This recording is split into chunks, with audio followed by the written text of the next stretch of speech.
à tous. Oh, j'espère que vous allez bien.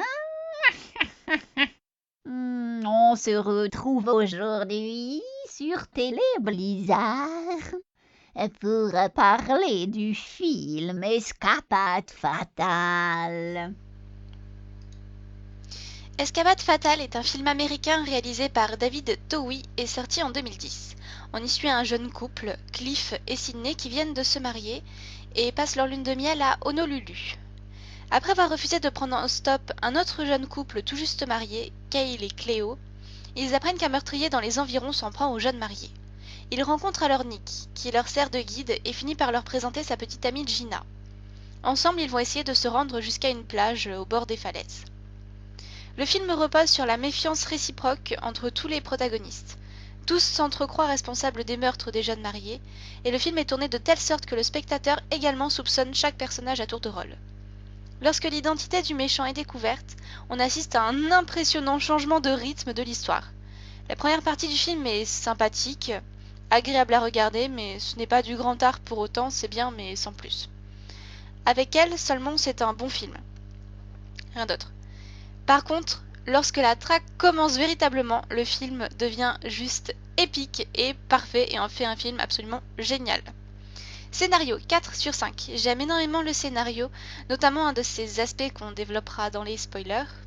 Une seule petite incohérence à mes yeux lui fait perdre un point, sinon c'est un très très bon scénario. Personnage 2,5 sur 5. Ils sont bons mais pas géniaux, ils sont un peu caricaturaux par moments. On a Cliff qui est ennuyant au possible, pas très intéressant. On a Sydney avec son air un petit peu fragile et un petit peu perdu tout au long du film. On a Nick très confiant, très arrogant, qui raconte des histoires qui paraissent insensées sur lui-même. On a Gina, qu'on met un peu plus de temps à découvrir, mais que personnellement j'aime bien. On a Kyle et Cleo, qui sont beaucoup trop caricaturaux. Seulement, dans la deuxième partie du film, on découvre des personnages qui sont totalement différents suite aux événements, qui prennent davantage corps et qui deviennent alors beaucoup plus intéressants. D'où la moitié de la note en fait. Pour la moitié du film. Caméra 2,5 sur 3. La caméra du début du film est agréable à suivre mais n'a rien de particulier. Par contre, dans la deuxième partie, ce jeu de caméra, il est juste épique, génial, parfait. Tout ce qu'ils font avec, c'est juste magique. Les effets sont éblouissants, enfin vraiment, c'est absolument magnifique. Vraiment, rien que pour ce jeu de caméra, le film mérite largement d'être vu. Et il mériterait un 18 pour la deuxième partie du film également. Le 0,5 point est perdu par la première partie du film. Jeu d'acteur 4 sur 4. Alors là, je n'ai vraiment rien à dire. Le jeu d'acteur est excellent. Il n'a pas dû être facile non plus. Et il est vraiment bon. Son 2 sur 3. La bande son est sympa, mais elle ne m'a pas particulièrement marqué. Elle suit bien le film.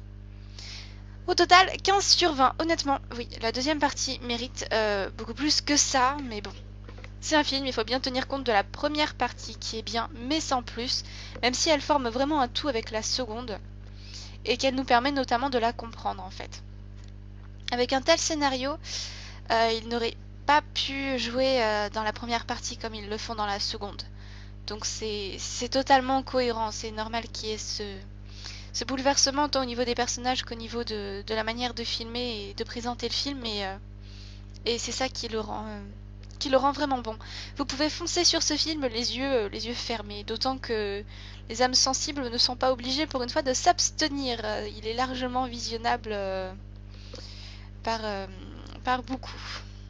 A tout de suite dans les spoilers.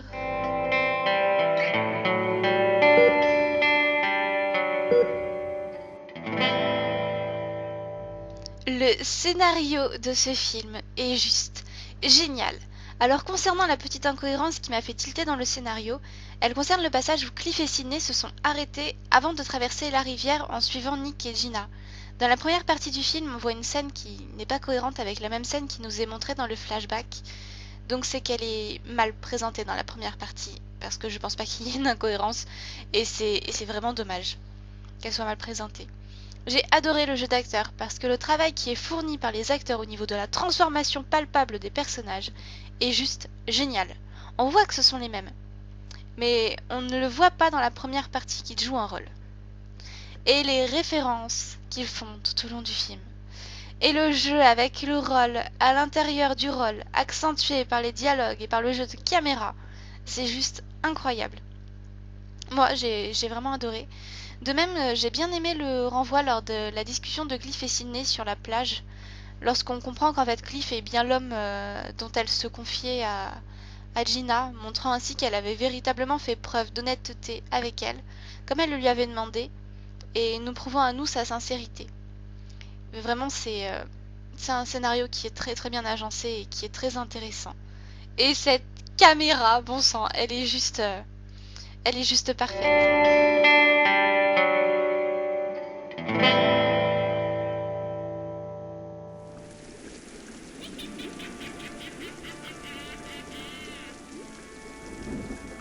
Bonjour tout le monde, c'est Lagba qui vous parle. Alors, Escapade fatale. Autant un thriller qu'un survival, et presque pas gore pour un sou, ce film soulève par son approche des questions importantes sur l'identité et comment elle peut peser sur nous.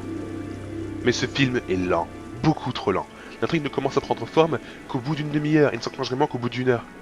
Et à ce stade, j'avais déjà lâché prise. Donc, si vous êtes plus patient que moi, ça fait peut-être intéressant. Mais dans le cas contraire, si l'action est votre dada, passez votre chemin.